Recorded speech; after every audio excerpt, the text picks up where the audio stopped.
ಮಾಜಿ ಜಿಲ್ಲಾ ಪಂಚಾಯತಿ ಅಧ್ಯಕ್ಷರು ಆದಂತಹ ಪ್ರಕಾಶ್ ಶೆಟ್ಟಿ ಮೇಡಮ್ ಅವ್ರನ್ನ ಈ ಕಾರ್ಯಕ್ರಮಕ್ಕೆ ಸ್ವಾಗತಿಸ್ತಾ ಈ ಒಂದು ಕಾರ್ಯಕ್ರಮಕ್ಕೆ ಹಾಗೂ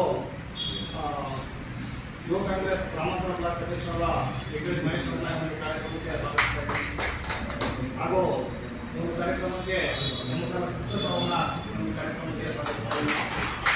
ಹಾಗೂ ಅವರು ಮಂಡಪದಲ್ಲಿದೆ ಅವರು ಸಹ ಈ ಒಂದು ಕಾರ್ಯಕ್ರಮಕ್ಕೆ ಸ್ವಾಗತಿಸ್ತಾ ಇದ್ದೀನಿ. ಹಾಗೂ ರವಿಯವರಿದ್ದಾರೆ ಅವರು ಸಹ ಈ ಒಂದು ಕಾರ್ಯಕ್ರಮಕ್ಕೆ ಸ್ವಾಗತಿಸ್ತಾ ಇದ್ದೀನಿ. ಹಾಗೂ ಮಾನಸಿದ್ದಾರೆ ಅವರು ಸಹ ಈ ಒಂದು ಕಾರ್ಯಕ್ರಮಕ್ಕೆ ಸ್ವಾಗತಿಸ್ತಾ ಇದ್ದೀನಿ. ಶಿವಣ್ಣ ಅವರಿದ್ದಾರೆ ಅವರು ಸಹ ಈ ಒಂದು ಕಾರ್ಯಕ್ರಮಕ್ಕೆ ಹಾಗೂ ನಮ್ಮ ಆದೇಶಿಸಿದ್ದಾರೆ. ಹಾಗೂ ಸೋಮಣ್ಣ ಅವರಿದ್ದಾರೆ ಅವರು ಸಹ ಕುಟುಂಬಶಕ್ತಿದ್ದಾರೆ ಅವರು ಸಹ ಸ್ವಾಗತಿಸ್ತಾ ಇದ್ದೀನಿ. ಕುಟುಂಬಶಕ್ತಿ ಅವರು ಸಹ ಈ ಕಾರ್ಯಕ್ರಮಕ್ಕೆ ಸ್ವಾಗತಿಸಿದ್ದಾರೆ. ಹಾಗೂ ಇನ್ನೊಬ್ಬ ಸ್ನೇಹಿತರಾದ ಅವರು ಸಹ ಸ್ವಾಗತಿಸ್ತಾ ಇದ್ದೀನಿ. ಹಾಗೂ ಅವರು ಸಹ ಈ ಒಂದು ಕಾರ್ಯಕ್ರಮಕ್ಕೆ ಸ್ವಾಗತಿಸ್ತಾ ಇದ್ದೀನಿ. ಶಿವಣ್ಣ ಅವರಿದ್ದಾರೆ ಅವರು ಸಹ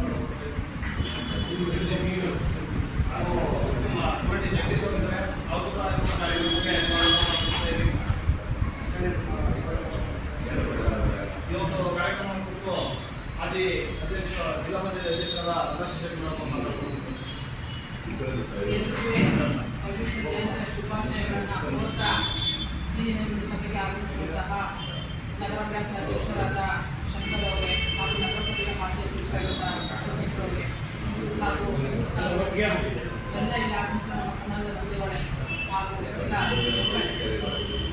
ಈಗಾಗಲೇ ಭಗೀರಥ ಮಹಾಶಿವ ಜಯಂತಿಯನ್ನು ರಾಜ್ಯಾದ್ಯಂತ ಸರ್ಕಾರದ ವತಿಯಿಂದಲೇ ಆದೇಶ ಆಚರಣೆ ಮಾಡೋದಕ್ಕೆ ಸಿದ್ದರಾಮಯ್ಯ ಸರ್ಕಾರದಲ್ಲಿ ಆದೇಶವನ್ನು ಅದರಂತೆ ರಾಜ್ಯದಲ್ಲಿ ಎಲ್ಲ ಸರ್ಕಾರಿ ಕಚೇರಿಗಳಲ್ಲಿ ಗ್ರಾಮ ಪಂಚಾಯತಿ ಆಗಿರ್ಬೋದು ಪ್ರತಿಯೊಂದು ಸರ್ಕಾರಿ ಕಚೇರಿಗಳಲ್ಲಿ ದಿನ ಭಗೀರಥ ಜಯಂತಿ ಆಚರಣೆ ಮಾಡುವುದು ತುಂಬ ಒಂದು ಸಂತೋಷಕರ ವಿಚಾರವಾಗಿದೆ.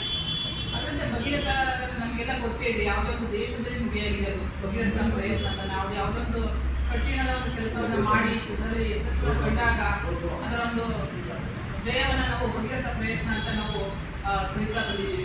ಅದರಂತೆ ಭಗೀರಥನ ನಾವೇನು ರಾಜವಂಶಸ್ಥರು ಅವರ ಜೀವನ ಚರಿತ್ರೆಯನ್ನು ನಾವೆಲ್ಲ ತಿಳ್ಕೊಂಡಿದ್ದೀವಿ. ಅದರಂತೆ ಅವರ ಆದರ್ಶವನ್ನು ಪಾಲಿಸಿಕೊಂಡು ಒಂದು ಜಯಂತಿನ ಒಂದು ಶುಭ ಕೊಡ್ತಾ ನಮ್ಮ ಮಾತುಕತೆ ಎಲ್ಲರೂ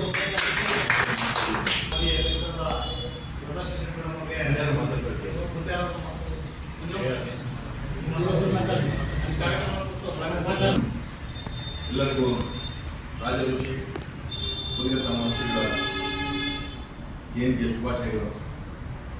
ನಮ್ಮೆಲ್ಲರಿಗೂ ತಿಳಿದಾಗೆ ಯಾರೂ ಮಾಡೋಕ್ಕಾಗದಿರೋಂಥ ಕೆಲಸ ಏನಾದರೂ ಒಂದು ಸಾಧನೆ ಮಾಡಿದಾಗ ಒಂದು ಭಗೀರಥ ಪ್ರಯತ್ನ ಅಂತ ಹೇಳ್ತೀವಿ.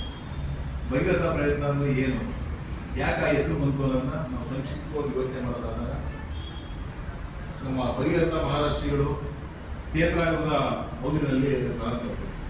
ಅವರು ಏನು ನಮ್ಮ ದಶರಥ ಮಹಾರಾಜರು, ಶ್ರೀರಾಮಚಂದ್ರ ಮತ್ತು ಹರಿಶ್ಚಂದ್ರ ಇದ್ದಾರೆ, ಆ ಒಂದು ರವಿಕುಲ ವಂಶಕ್ಕೆ ಸೇರಿದಂತೆ ಅಲ್ಲಿ ಇತಿಹಾಸ ಇದೆ. ಆ ಇತಿಹಾಸದ ಪ್ರಕಾರ ಹೋದರೆ ನಮ್ಮ ಏನು ಸಗರ ಮಹಾರಾಜಿದ್ರು, ಸಗರ ಮಹಾರಾಜರಿಗೆ ಅನೇಕ ವರ್ಷಗಳ ಕಾಲ ಮಕ್ಕಳಿರೋದು. ಮಕ್ಕಳಿದ್ದಾಗ ಅವರು ಹಿಮಾಲಯ ಪರ್ವತದಲ್ಲಿ ಹೋಗಿ ಬ್ರಹ್ಮ ಋಷಿಗಳನ್ನ ಕುರಿತು ಧ್ಯಾನ ಮಾಡಿದಂಥ ಸಂದರ್ಭದಲ್ಲಿ ಅವರ ತಪಸ್ಸಿಗೆ ಮೆಚ್ಚಿ ಅವ್ರಿಗೆ ಇಬ್ಬರು ಹೆಂಡ್ತಿರು, ಸಗರ ಮಹಾರಾಜರಿಗೆ ಇಬ್ಬರು ಹೆಂಡ್ತಿರು. ಅವ್ರಿಗೆ ವರವನ್ನು ಕೊಡ್ತಾರೆ, ನೀವು ಒಬ್ಬ ಹೆಂಡತಿಗೆ ಒಬ್ಬ ಮಗ ಸಮಂಜಸ ಅಂತೇಳಿ, ಇನ್ನೊಬ್ಬ ಹೆಂಗಸಿಗೆ 60,000 ಮಕ್ಕಳನ್ನ ನಾನು ವರವಾಗಿ ನೀಡ್ತಾ ಇದ್ದೀನಿ, ನೀವು ಸ್ವೀಕರಿಸಿ ಅಂತ ಹೇಳ್ತಾರೆ. ಅದರಂತೆ ಹೋದಾಗ 60,000 ಜನ ಒಬ್ಬ ತಾಯಿ ಮಕ್ಕಳಾದ್ರೆ ಇನ್ನೊಬ್ಬ ತಾಯಿ ಮಗ ಅಸಮಂಜಸ ಸ್ವಲ್ಪ ಕೂರಿಯಾಗಿರ್ತಾರೆ. ಆದರೆ ಇನ್ನು 60,000 ಜನ ತಂದೆಗೆ ಇದಾಗಿ ಒಳ್ಳೆ ರೀತಿಯಲ್ಲಿ ಅವರು ಆಳ್ವಿಕೆಯನ್ನು ಮಾಡ್ತಾ ಇದ್ದಾರೆ. ಬಟ್ ತುಂಬಾ ಜೋರಾಗಿರ್ತಾರೆ ಆಳ್ವಿಕೆ ಅಂತ ಸಂದರ್ಭದಲ್ಲಿ. ಆ ಸಂದರ್ಭದಲ್ಲಿ ನಮ್ಮ ಏನ್ ಸಗರ ಮಹಾರಾಜರು ನಾನು ಅಶ್ವಮೇಧ ಯಾಗವನ್ನ ಮಾಡ್ಬೇಕು ಅಂತ ಹೇಳಿ ಅಶ್ವಮೇಧ ಯಾಗವನ್ನ ಮಾಡೋದಕ್ಕೆ ಶುರು ಮಾಡ್ತಾರೆ. ಆ ಸಂದರ್ಭದಲ್ಲಿ ಅವರ ಒಂದು ಅಶ್ವಮೇಧ ಯಾಗದ ಕುದುರೆ ಅಶ್ವ ಕಾಣೆ ಆಗುತ್ತೆ. ಆ ಕಾಣೆ ಆದಾಗ 60,000 ಮಕ್ಕಳುಗಳಿಗೆ ಅವರು ಹೇಳ್ತಾರೆ, ನೀವು ಆ ಕುದುರೆ ಎಲ್ಲಿದೆ ಹುಡುಕಿ ಅಂತೇಳಿ. ಅವ್ರು ಭೂಲೋಕದಲ್ಲಿ ಎಲ್ಲೂ ಕಾಣಲ್ಲ. ಎಲ್ಲೂ ಕಾಣಲಿದ್ದಾಗ ಅವರು ಸಾವಿರಾರು ಚೂರುಗಳನ್ನ ಮಾಡಿ ಪಾತಾಳ ಲೋಕದಲ್ಲಿ ಹುಡ್ಕಕ್ಕೆ ಹೋಗ್ತಾರೆ. ಆ ಸಂದರ್ಭದಲ್ಲಿ ಕಪಿಲ ಋಷಿ ಅವರು ಪಾತಾಳ ಲೋಕದಲ್ಲಿ ಅವರು ಧ್ಯಾನ ಸಕ್ತರಾಗಿರೋ ಸಂದರ್ಭದಲ್ಲಿ ಈ ಅಶ್ವಮೇಧ ಕುದುರೆ ಆ ಋಷಿಗಳ ಹಿಂಭಾಗದಲ್ಲಿ ಹೋಗಿ ನಿಂತಿರ್ತಿದೆ. ಅವಾಗ ಇವ್ರು 60,000 ಜನ ತುಂಬಾ ಜೋರಾಗಿರ್ತಾರೆ. ಇವ್ರು ಯಾವ ರಾಕ್ಷಸ ಋಷಿಗಳು ಎಲ್ಲ ಸಿಕ್ಕಿದ್ರು ಕೂಡ ಇವರು ಕೂಡ ಎಲ್ಲಾರನ್ನೂ ಹೊಡ್ಕೊಂಡು ಹೋಗಿರ್ತಾರೆ. ಆ ಸಂದರ್ಭದಲ್ಲಿ ಕಪಿಲ ಋಷಿಗಳ ಮೇಲೂ ಕೂಡ ಅವರು ಕೂಡ ಗಲಾಟೆ ಮಾಡಕ್ ಹೋದಂತ ಸಂದರ್ಭದಲ್ಲಿ ಅವರು ಋಷಿ ತಪಸ್ಸು ಬಂದಾಗಿ ಅವರ ಕಣ್ಣಿನ ತೆರವುಗೊಳಿಸಿದಾಗ ಆ ಕಣ್ಣಿನ ದೃಷ್ಟಿಯಲ್ಲಿ 60,000 ಜನ ಕೂಡ ಭಸ್ಮವಾಗಿ ಪಾತಾಳೋಕಲ್ಲಿ ಭಸ್ಮ ಆಗ್ತಾರೆ. ಭಸ್ಮ ಆದಾಗ ಅವ್ರನ್ನ ಹುಡ್ಕೊಂಡು ಈ ಅಸಮಂಜಸ ಹೋಗ್ತಾರೆ. ಅಸಮಂಜಸ ಹೋದಾಗ ಅವ್ರಿಗೂ ಸಿಗದಾಗ ಅವರು ಬ್ರಹ್ಮನ್ನ ತಪಸ್ ಮಾಡಿ ಕೇಳಿದಂತ ಸಂದರ್ಭದಲ್ಲಿ ಹಿಂಗೆ ನಿಮ್ಮ 60,000 ಜನ ನಿಮ್ಮ ಅಣ್ಣ ತಮ್ಮಂದ್ರು ಈ ರೀತಿ ಆಗಿದ್ದಾರೆ ಅಂತ ಅವ್ರಿಗೆ ಮಾಹಿತಿ ಸಿಗುತ್ತೆ. ಆ ಸಂದರ್ಭದಲ್ಲಿ ಅವರು ಏನಾದ್ರು ಮಾಡಿ ಅದನ್ನ ಪಡಿಬೇಕು ಅಂತ ಹೇಳಿ ತಪಸ್ ಮಾಡಿ ಪ್ರಯತ್ನ ಮಾಡ್ತಾರೆ. ಆದ್ರೆ ಅವ್ರನ್ನ ಮತ್ತೆ ಪಡೆಯಕ್ಕೆ ಆಗಲ್ಲ 60,000 ಜನ. ಅದಾದ ನಂತರ ಅವ್ರ ಮಗ ದಿಲೀಪನು ಕೂಡ ಅಸಮಂಜಸ ಮಗ ದಿಲೀಪನು ಕೂಡ ಪ್ರಯತ್ನ ಮಾಡ್ತಾರೆ. ದಿಲೀಪ್ರಿಗೂ ಆಗಲ್ಲ. ದಿಲೀಪ್ರಿಗೂ ಆಗ್ತಿದ್ದಾಗ ಮತ್ತೆ ಅವ್ರ ಮಗ ನಮ್ಮ ಮಹರ್ಷಿ ಭಗೀರಥರು ಇವರು ನಮ್ಮ ಪೂರ್ವಜರು ಏನಾದ್ರು ಅಂತ ಹೇಳಿ ಅವರು ಕೂಡ ಚಿಂತಾಕ್ರಾಂತರಾಗಿ ಇರೋದು ಒಳ್ಳೆ ಆಳ್ವಿಕೆ ಮಾಡಿದ್ರು. ಮತ್ತೆ ತುಂಬಾ ಒಳ್ಳೆ ವ್ಯಕ್ತಿತ್ವದ ಮನುಷ್ಯ ಇವರಾಗಿರ್ತಾರೆ ನಮ್ಮ ಋಷಿಗಳು, ಈ ಮಹರ್ಷಿಗಳು. ಇವರು ಅದನ್ನ ಅವಾಗ ಇವರು ಭಗೀರಥ ರಾಜಿರ್ತಾರೆ. ಇವರು ಯಾಕೆ ಈ ತರ ಆಯ್ತು ಅಂತೇಳಿ ಅವರ ಕುಲಗುರುಗಳನ್ನ ಕೇಳಿ ಮತ್ತೆ ಬ್ರಹ್ಮನ್ನ ತಪಸ್ ಮಾಡಿ ಕೇಳಿದಂತ ಸಂದರ್ಭದಲ್ಲಿ ಇಲ್ಲ, ನಿಮ್ಗೆ ಚಿಕ್ಕಪ್ಪಂದ್ರು ಈ ತರ ಆಗಿದ್ದಾರೆ, ನಾನು ಅದನ್ನ ವಾಪಸ್ ಪಡೆಯಕ್ಕಾಗಲ್ಲ.